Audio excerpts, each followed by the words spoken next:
Sebelum lanjut ke alur ceritanya, mohon bantu Mimin dengan cara like dan subscribe, biar Mimin bisa terus menghibur kalian. Eits, jangan lupa komen juga ya, karena dengan masukan dari kalian pemirsa terkasih, semoga channel ini lebih berkembang. Terima kasih. Bab 3411. Dahlia tertawa dingin saat menyaksikan pertarungan itu. Kau sudah tamat, Harvey. Teriaknya dengan jijik. Itu jurus legendaris dari kuil surgawi, pedang hantu. Matamu tidak akan mampu melihat kebenaran. Kau tidak punya pilihan selain mati. Aku akan mulai memohon ampun jika aku jadi kau.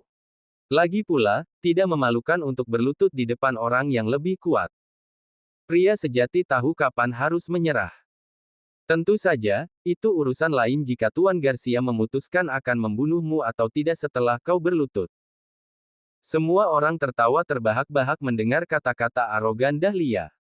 Mereka ingin Harvey mati, tapi mereka lebih ingin melihatnya memohon ampun. Bahkan Cody tertawa saat ia mulai menyerang. Dia ingin menghancurkan semangat Harvey, dia ingin melihat Harvey menangis. Saat semua orang terus-menerus menghina Harvey, Harvey hanya menunjukkan senyum tipis. Sungguh pamer. Keluarga John berpengalaman dalam seni bela diri, Dahlia. Kau memiliki hubungan erat dengan Istana Emas, tempat latihan seni bela diri suci di Floodwell. Apakah kau bahkan tidak mengerti prinsip dasar seni bela diri? Prinsip dasar. Dahlia tertawa dingin. Kecepatan adalah satu-satunya jalan menuju kesuksesan jangka panjang. Aku sudah belajar itu saat aku baru berusia 3 tahun. Teruskan. Apa yang bisa dilakukan kecepatan untukmu sekarang? Berhentilah naif. Harvey tersenyum. Ada pepatah lain. Kekuatan sejati melampaui segalanya. Pedang patah milik Harvey hancur berkeping-keping. Fragmen-fragmennya beterbangan ke segala arah. Apa? Tidak. Sebagai salah satu dari 3 biksu besar, Cody bereaksi seketika, dia berteriak dan langsung mundur. Meskipun reaksinya cepat, itu masih sedikit terlambat.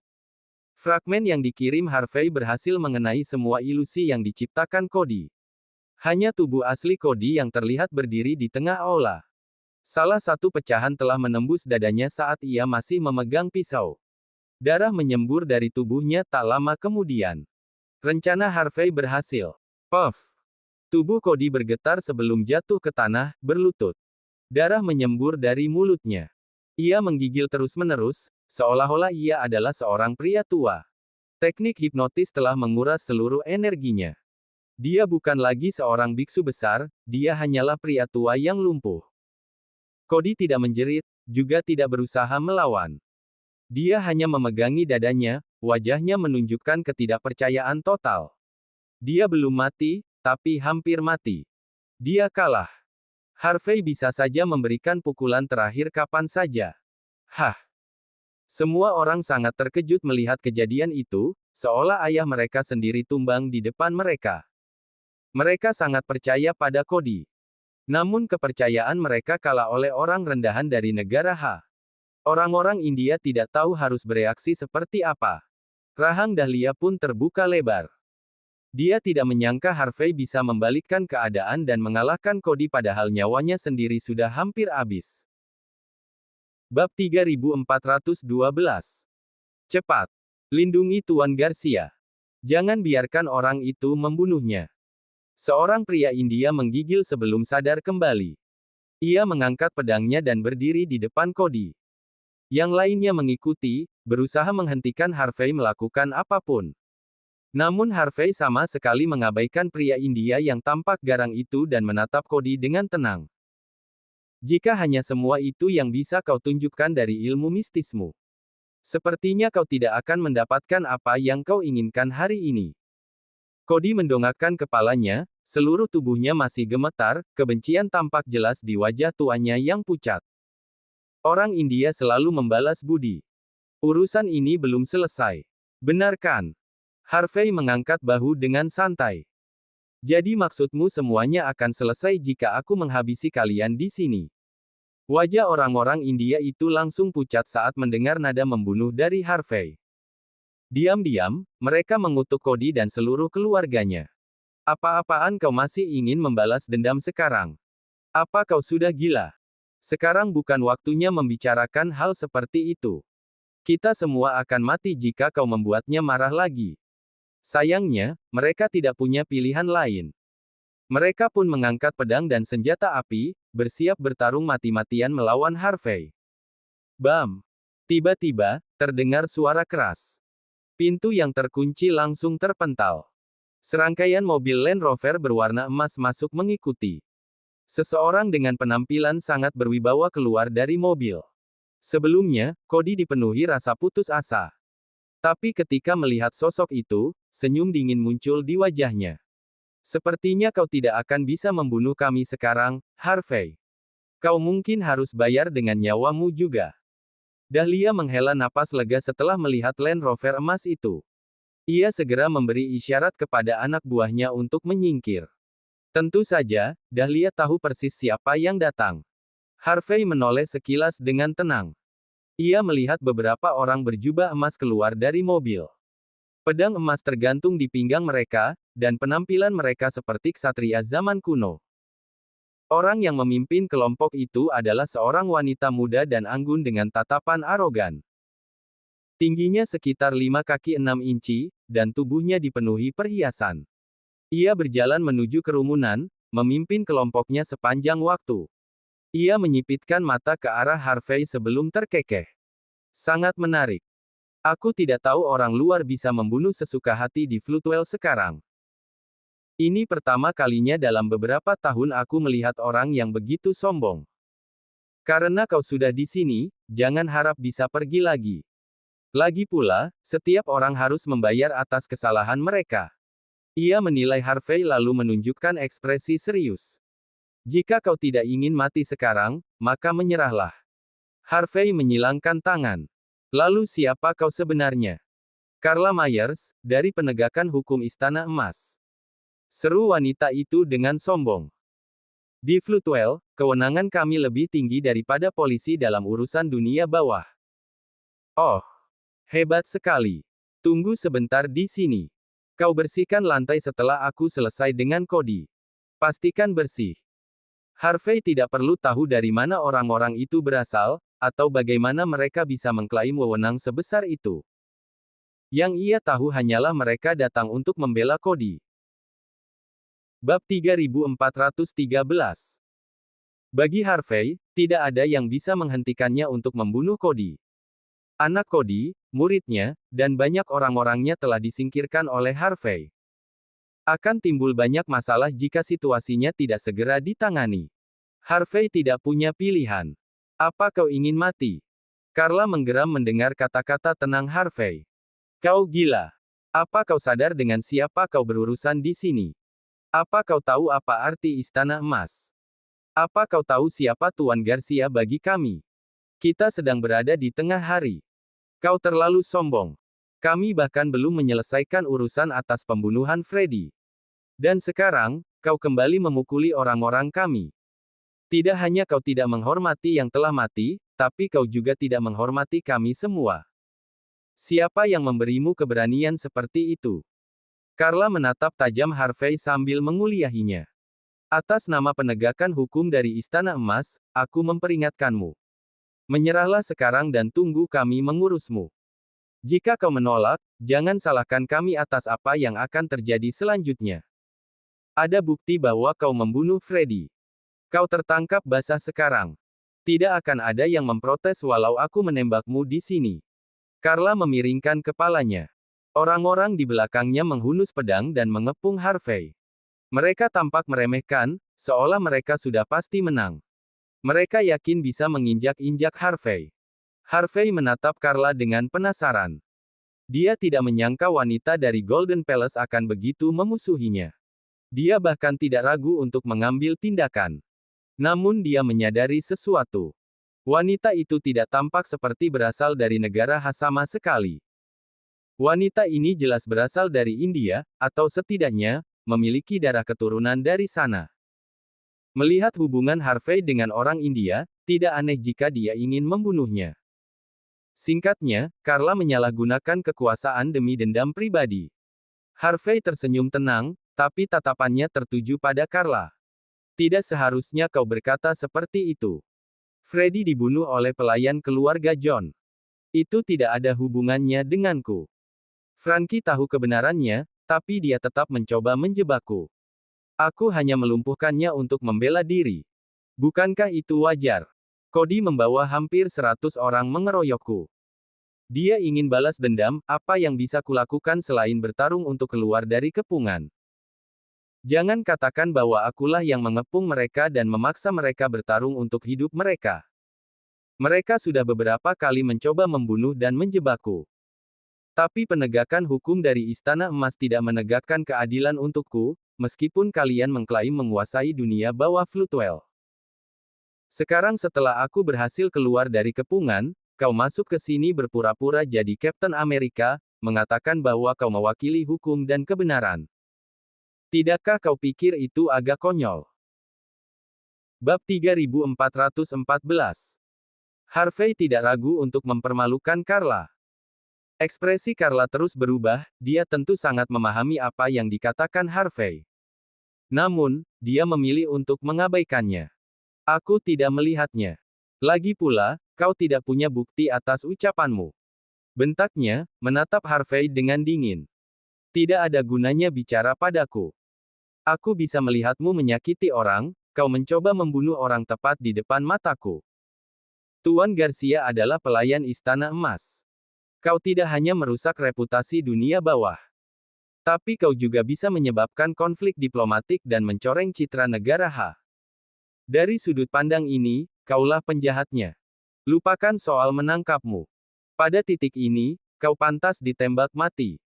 Aku tidak peduli mengapa kau memutuskan melakukan ini. Kau harus segera meletakkan senjatamu dan menerima hukumanmu sekarang juga. Carla jelas menantang Harvey saat itu juga. Coba saja lawan aku jika kau berani. Kau akan tahu persis mengapa Istana Emas dianggap sebagai salah satu tempat latihan bela diri suci. Sudah tentu, sebagai bagian dari penegakan hukum Istana Emas, Carla dipenuhi dengan rasa percaya diri. Bahkan orang-orang Longmen pun harus menghormatinya. Dia tidak hanya sombong, tapi juga angkuh. Cody tidak bisa menahan tawa saat melihat pemandangan itu. Harvey itu orang kejam dan tidak tahu malu. Kalau saja dia tidak mengancamku dengan nyawa muridku demi kesempatan untuk menyerangku diam-diam, aku tidak akan kalah. Kamu harus memberiku keadilan. Beri aku dan orang-orang India di sini hak untuk didengar. Cody mulai memprovokasi, karena dia takut Carla dan yang lainnya akan panik. Dia memutuskan untuk mencemarkan nama Harvey dengan harapan hal seperti itu tidak akan terjadi. Dia ingin semua orang tahu bahwa Harvey tidaklah sekuat itu. Carla mengangkat kepalanya tinggi-tinggi setelah mendengar kata-kata Cody, wajahnya penuh dengan kebanggaan. Jangan khawatir, Tuan Garcia. Aku akan memastikan itu. Bagaimanapun, itu adalah tugas kami. Kami akan memastikan dunia bawah tetap seimbang. Carla menatap Harvey dengan dingin setelah menyampaikan pidatonya yang resmi. Apakah kau benar-benar siap mati melawan kami? Serunya. Sudahkah kau memikirkan konsekuensi dari tindakanmu? Konsekuensi. Harvey terkekeh, tidak memberikan jawaban langsung. Kau bersekongkol dengan musuh untuk memanfaatkan seseorang tanpa mencari tahu mana yang benar dan salah, tapi apakah kau sudah mempertimbangkan konsekuensinya? Aku tidak akan bicara soal bagaimana kau menuding siapapun yang ditunjuk orang lain. Dilihat dari kecerdasanmu, kau tidak akan paham maksudku. Tapi, apakah kau tidak takut dengan apa yang bisa kulakukan jika aku marah? Haruskah aku menganggap itu sebagai ancaman, Harvey York? Wajah Carla sedingin es. Cukup bicara. Ketahuilah bahwa kau sedang membuat kesalahan besar di sini. Terus saja bicara, dan aku akan pastikan kau membayarnya mahal.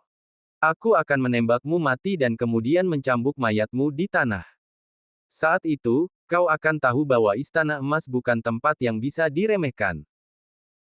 Bab 3415. Untuk Carla, tentu saja. Harvey hanyalah seorang bocah. Dia marah karena orang seperti itu berani mempertanyakan kewenangannya. Merasa harga dirinya tertantang, dia mencabut pedangnya yang berhiaskan permata dan mengarahkannya ke leher Harvey. Berlutut dan menyerahlah. Serunya dingin. Aku akan membunuhmu jika tidak. Bodoh. Harvey mencibir. Saat itu juga, suara deru mesin kembali terdengar dari luar. Carla hendak menyerang, namun dia dan orang-orang di belakangnya berhenti, mata mereka sedikit berkedut saat melihat plat nomor Bentley di belakang mereka. Plat nomor yang istimewa itu berasal dari Walsing, pertanda jelas bahwa di dalam mobil itu ada seseorang yang luar biasa. Sienna yang mengenakan gaun keluar dari mobil dengan ekspresi dingin. Beberapa pria berpakaian hitam mengikutinya. Orang-orang ini sangat berbeda dari pengawal yang biasa. Mereka semua berdiri tegak, dengan ekspresi sedingin es. Lencana bergambar naga juga tampak di dada mereka. Carla secara naluriah menoleh, dan pupil matanya mengecil. Dragon Guard. Serunya. Ada 4 pilar negara Longman, Dragon Palace, dan Dragon Guard. Dari keempatnya, Dragon Guard adalah yang paling menonjol. Keberadaan mereka seluruhnya ditujukan untuk melindungi orang-orang dengan identitas khusus di negara Singkatnya, itu cukup untuk membuktikan betapa besarnya identitas wanita cantik itu. Carla tidak tahu siapa wanita itu, tapi dia dengan jelas mengenali Dragon Guard. Diam-diam dia menyarungkan kembali pedangnya. Saat melihat Sienna, Carla secara naluriah melangkah maju. Selamat malam. Kami masih dalam misi sekarang. Silakan mundur. Secara alami, Carla memperingatkan wanita di depannya agar tidak ikut campur dalam situasi tersebut. Sienna sepenuhnya mengabaikan Carla dan berjalan menuju Harvey sambil tersenyum. Kamu sudah mengalami terlalu banyak kesulitan, Tuan York. Kamu bisa meneleponku jika ingin mengurus kejadian malam ini. Lagi pula, aku sudah bertanya pada ayahku soal ini. Dia mengatakan bahwa, memang seharusnya mentaati hukum. Tapi, aku harus segera menangani pelakunya sebelum yang lain. Mereka tidak boleh dibiarkan semena-mena. Dia tersenyum. Kamu terlalu baik. Tidak perlu mengotori tanganmu untuk ini. Lagi pula, mereka tidak pantas. Sienna terkekeh. Lalu dia menatap Cody dan yang lainnya. Kamu benar soal itu, tapi kapan aku mengatakan bahwa aku akan melakukannya sendiri? Sienna kemudian memberi isyarat. Bagaimana kalau kita makan camilan tengah malam bersama? Sudah lama kita tidak bertemu. Harvey tersenyum dan mengangguk. Permisi. Aku tidak peduli dari mana asalmu, tapi bagaimana bisa? Wajah Carla seketika menggelap saat dia melangkah maju. Tapi sebelum dia bisa mengatakan apapun, Dahlia segera maju dan menutup mulutnya. Secara alami, Dahlia mengenali wajah Sienna. Sienna bukan hanya anak baptis Colton, tapi juga dilindungi oleh orang-orang dari Dragon Guard. Dahlia dihadapkan pada sebuah kenyataan yang mencekam. Bab 3416. Apa kau pikir bisa datang dan pergi sesuka hati, bajingan? Cody sangat marah saat melihat Harvey hendak pergi. Ia mengira Carla ketakutan. Ini belum selesai. Kami. Seorang ahli dari Dragon Guard melangkah maju setelah sekian lama diam. Ia dengan santai mengambil pedang di tanah dan menepuknya dengan jarinya. Swoosh, swoosh, swoosh. Puluhan pecahan melesat langsung ke tenggorokan orang India dalam sekejap. Nah. Teriakan kesakitan terdengar, Cody dan yang lainnya memegangi tenggorokan mereka sambil tergeletak di tanah, wajah mereka dipenuhi ketakutan. Mata mereka memancarkan ketidakpercayaan dan kemarahan. Mereka tidak menyangka ahli itu bisa membunuh mereka dengan begitu mudah. Mereka hanya bisa menatapnya dengan putus asa. Sienna membuka pintu mobil untuk Harvey, seolah-olah tidak terjadi apa-apa. Ayo, Tuan York. Kamu tidak menghormatiku jika kamu tidak makan bersamaku. Harvey menghela napas dan memberi isyarat kepada Rahel sebelum masuk ke dalam mobil Sienna. Saat mobil Bentley meninggalkan tempat itu, Dahlia melepaskan Carla sebelum gadis itu jatuh ke tanah, wajahnya tampak ketakutan. Carla dan yang lainnya benar-benar terkejut dengan apa yang baru saja mereka saksikan. Mereka sudah menyiapkan banyak hal sebelum datang ke sana. Tidak peduli apakah Harvey akan bertarung sampai akhir atau tidak, tidak peduli dukungan apa yang dimiliki Harvey, Istana Emas pasti bisa menangani semuanya. Bagaimanapun, tempat pelatihan seni bela diri suci bukanlah sekadar pajangan. Menangkap Harvey dan menjaga Cody tetap hidup seharusnya mudah. Namun, mereka tidak pernah menyangka wanita misterius itu akan muncul bersama pria dari Dragon Guard. Mereka tidak hanya menyingkirkan orang-orang India dalam sekejap, tapi juga membawa Harvey untuk makan tengah malam. Carla dan yang lainnya tak akan percaya jika tidak melihat dengan mata kepala sendiri. Carla tidak hanya terkejut, ia ketakutan. Orang-orang baru itu berani membunuh mereka yang berada di bawah perlindungan Istana Emas. Plat nomor Bentley itu berasal dari Walsing. Dragon Guard juga datang bersama mereka.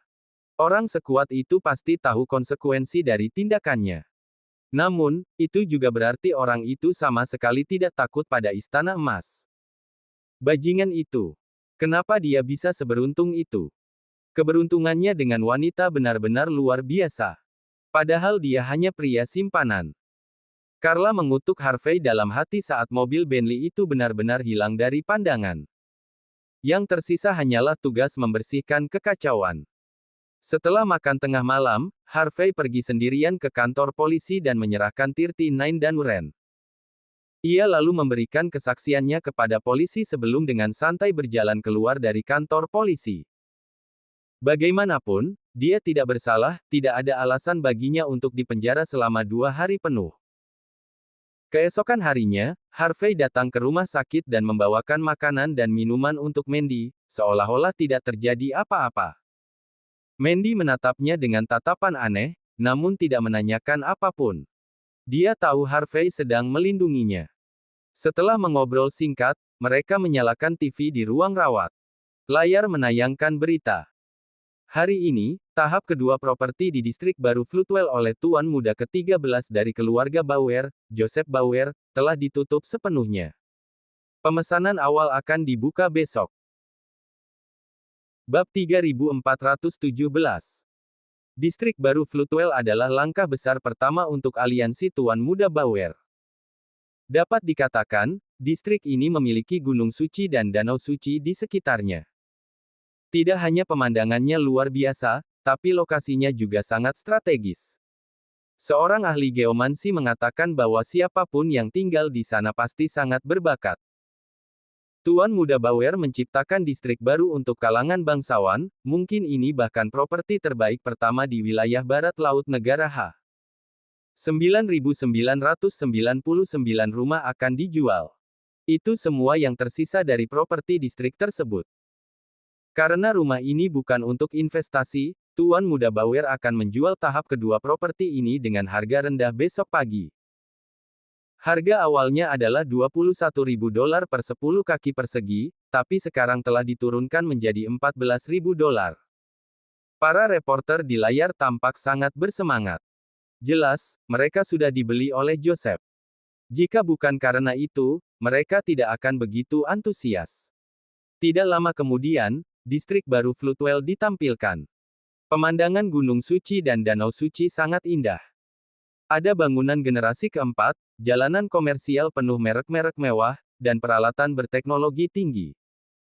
Distrik baru itu terlihat jauh lebih baik dan lebih megah. Saat Harvey menonton berita itu dengan rasa penasaran, Lilian menyela dengan tertawa kecil.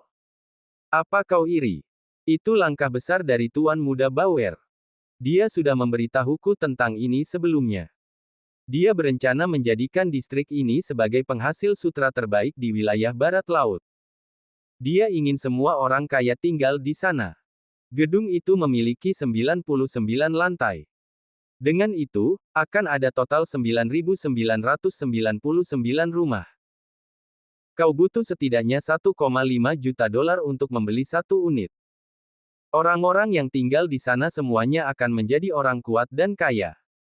Dan saat rumah-rumah itu terjual, beberapa tahun lagi, orang-orang itu semua akan menjadi koneksi tuan muda Bauer. Saat itu terjadi, para tokoh besar dunia bisnis, penguasa pemerintahan, dan bos-bos dunia bawah. Semua akan menjadi teman dan tetangga tuan muda Bauer. Lihat dia, lalu lihat dirimu sendiri. Kalian berdua masih muda, tapi apa yang bisa kau lakukan melawan orang seperti itu? Aku rasa kau sebaiknya berhenti muncul di depan Mandy sekarang juga. Kau hanya akan merusak keberuntungannya. Mandy akan menikah ke dalam keluarga kaya. Lagi pula, aku tidak bisa menikmati hidup mewah tanpa tuan muda Bauer. Tentu saja, Lilian masih tergila-gila pada kekayaan Joseph meskipun sebelumnya telah menderita di tangannya. Dia percaya bahwa dia masih memiliki kesempatan untuk menjadi mertua papan atas jika Joseph benar-benar tertarik pada putrinya. Itulah tujuan hidupnya. Wajah Mandy langsung berubah muram mendengar ucapan Lilian. Ia secara naluriah memandang Harvey, hendak mengatakan sesuatu. Namun, Harvey hanya tersenyum. Bersamaan dengan rumah-rumah yang dijual kepada tokoh-tokoh penting, tempat itu pasti akan berubah menjadi distrik stocking sutra teratas di barat laut. Orang-orang pasti akan membanjiri properti itu besok. Tuan muda Bauer punya peluang untuk menjadi keturunan terkaya di keluarganya. Bahkan, dia mungkin bisa naik ke tampuk kekuasaan karenanya. Bab 3418. Lilian menunjukkan ekspresi bangga yang bodoh. Jadi kau tahu betapa rendah dirimu dibandingkan dengan tuan muda Bauer. Kekuatannya tidak terbatas. Kau benar soal itu, jika dia menjual semua propertinya, dia pasti punya setidaknya miliaran dolar di rekening banknya. Tidak perlu iri, menurut informasi yang kudapat, agen tuan muda Bauer sudah membuat pengumuman. Karena permintaannya yang sangat besar, semua orang harus memverifikasi modal mereka dan mengikuti undian sebelum bisa membeli apapun. Orang yang tidak memiliki setidaknya 1,5 juta dolar bahkan tidak bisa melewati ruang resepsi. Meskipun begitu, dapat dikatakan bahwa setidaknya satu orang memonopoli rata-rata 10 rumah. Setiap hotel di Floodwell penuh. Semua orang menunggu untuk mendapatkan rumah mereka. Mereka tidak sabar untuk tinggal di distrik baru itu. Apa kau juga berencana untuk membeli satu? Lihat dirimu. Apa kau bisa membeli satu?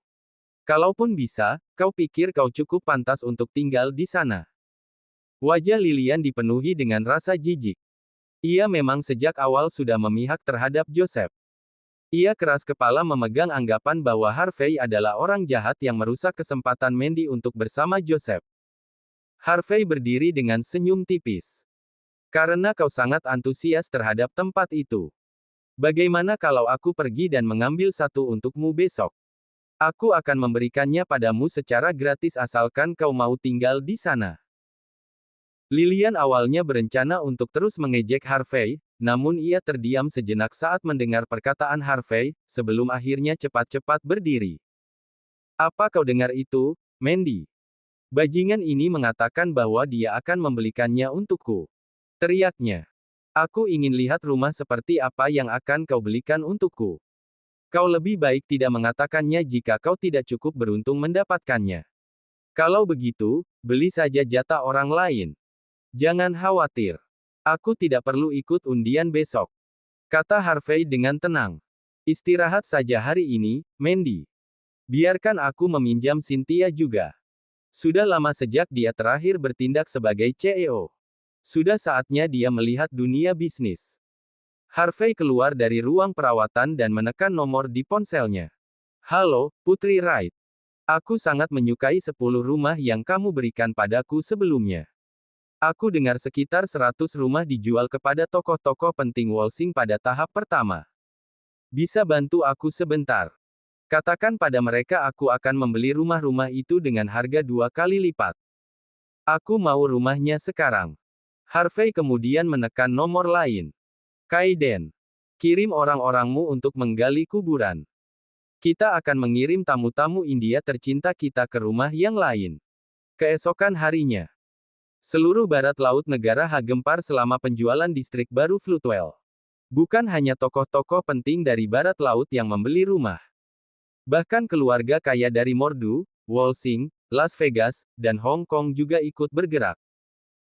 Semua orang mendengar bahwa seorang pria misterius membeli seluruh properti di tahap pertama dengan harga tinggi. Harga rumah pun menjadi benar-benar kacau. Singkatnya, siapapun bisa menjual rumah dan langsung mendapat keuntungan 2 kali lipat. Begitu kabar ini tersebar, Floodwell dibanjiri orang-orang kaya yang berebut untuk membeli rumah di distrik baru itu. Ini segera menjadi peristiwa paling penting di seluruh kota. Prok prok prok. Pukul 9 pagi, pintu ruang resepsi resmi dibuka. Bab 3419. Lampu-lampu terang dan perhiasan memenuhi seluruh aula, dan karpet merah cerah membentang di lantai. Pemandangan itu sungguh luar biasa.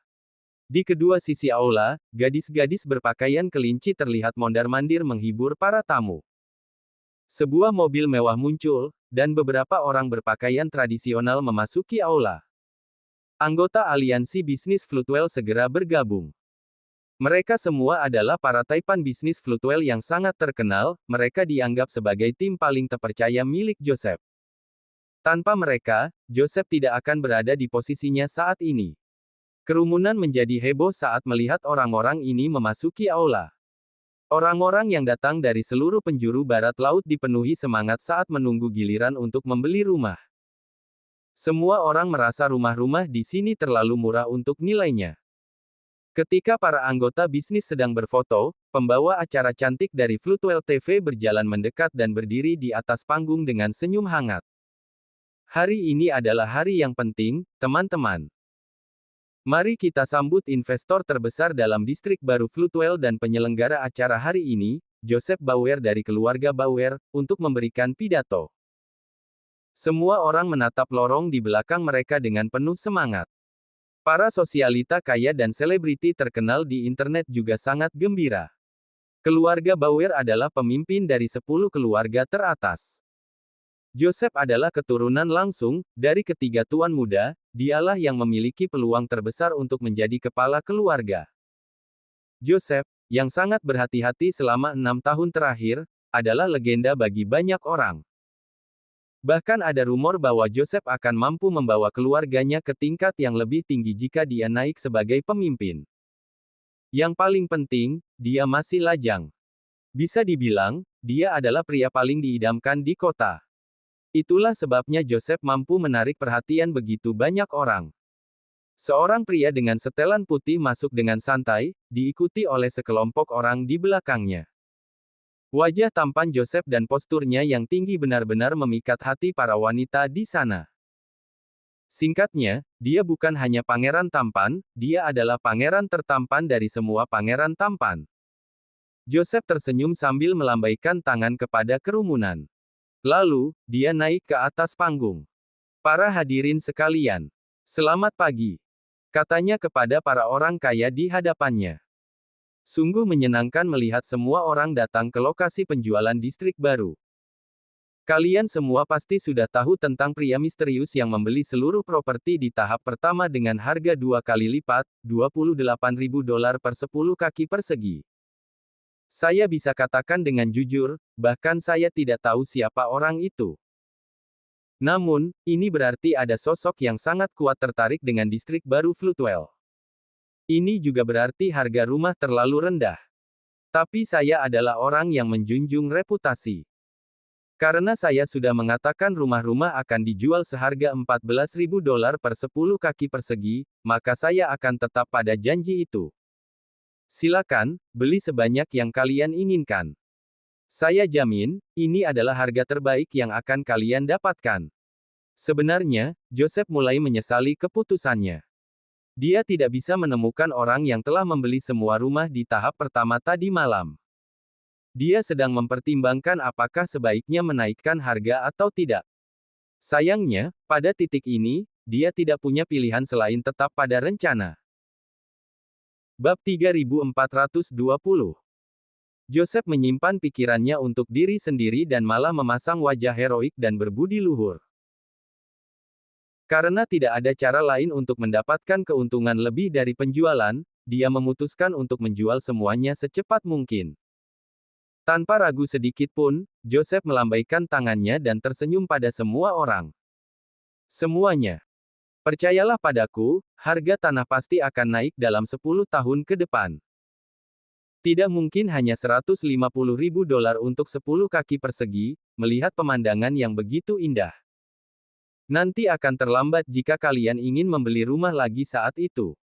Dalam waktu dekat, tempat ini akan menjadi kawasan kelas atas terbaik di wilayah barat laut negara H. Tempat ini adalah simbol status dan identitas kalian. Percayalah. Begitu kalian membeli properti di sini, kalian akan menjadi orang elit sejati. Joseph semakin giat melambaikan tangannya, kerumunan pun semakin bersemangat. Aku mau 1. Aku mau 10. Lagi pula, aku punya uang. Orang-orang di barisan depan kerumunan itu semuanya adalah anak buah Joseph. Mereka berteriak sekuat tenaga, seolah-olah mereka benar-benar akan mati jika tidak bisa membeli sesuatu di sini. Aku mau rumah itu dikembalikan, Joseph. Tepat saat Joseph berpikir semuanya akan berjalan mulus, terdengar satu suara dari belakang. Suara itu terdengar sangat menyeramkan, membuat seluruh tempat menjadi sunyi senyap. Semua orang benar-benar tak percaya ketika melihat pria yang tidak disukai itu. Lagi pula, mereka bukan orang bodoh. Pria itu tidak hanya menggagalkan seluruh suasana dengan muncul di saat krusial. Dia benar-benar tidak menghormati Joseph dan aliansi bisnisnya. Joseph meletakkan cerutunya yang bahkan belum sempat dinyalakan dan menatap tajam ke arah depan. Seorang pria berjalan ke depan dengan tangan terlipat di dada. Dua wanita berjalan dekat di belakangnya. Di sebelah kiri, terlihat wajah dingin dan tubuh ramping Rahel. Dan di sebelah kanan, wajah cantik dan polos Cynthia terlihat oleh kerumunan. Semua orang terperangah melihat pemandangan itu. Lagi pula, bukan orang biasa yang bisa ditemani dua wanita cantik dan mempesona sekaligus. Harvey. Joseph mengernyit saat melihat wajah Harvey. Dia tidak menyangka Harvey akan muncul begitu saja. Apa dia tahu bahwa aku menyuruh orang India untuk menyerang Mandy? Pikiran itu muncul di kepala Joseph, tapi dalam situasi ini, dia tidak bisa memastikan asumsinya. Dia menyalakan cerutu tipis panjangnya lalu menyipitkan mata ke arah Harvey, dengan senyum tipis di bibirnya. Aku penasaran siapa itu. Tuan York. Kalau aku tidak salah ingat, kau bukan klienku. Dan kau juga tidak memiliki properti di sini. Jika kau hanya datang untuk berteriak soal meminta rumahku dikembalikan, kau hanya membuat kekacauan dalam bisnisku. Kau sebaiknya memberikan alasan yang jelas. Jika tidak, bukan hanya aku yang akan menuntutmu, tapi orang-orang di sini juga tidak akan membiarkanmu begitu saja. Kau pasti tahu bahwa suara rakyat lebih besar daripada hukum. Joseph menatap ke atas tak lama kemudian. Beberapa orang dari kerumunan langsung melangkah ke depan dan berteriak ke arah Harvey. Kau mau menghentikan kami beli rumah, dasar brengsek. Kau ingin menguasai semua properti sendiri, kan? Kau tidak punya peluang.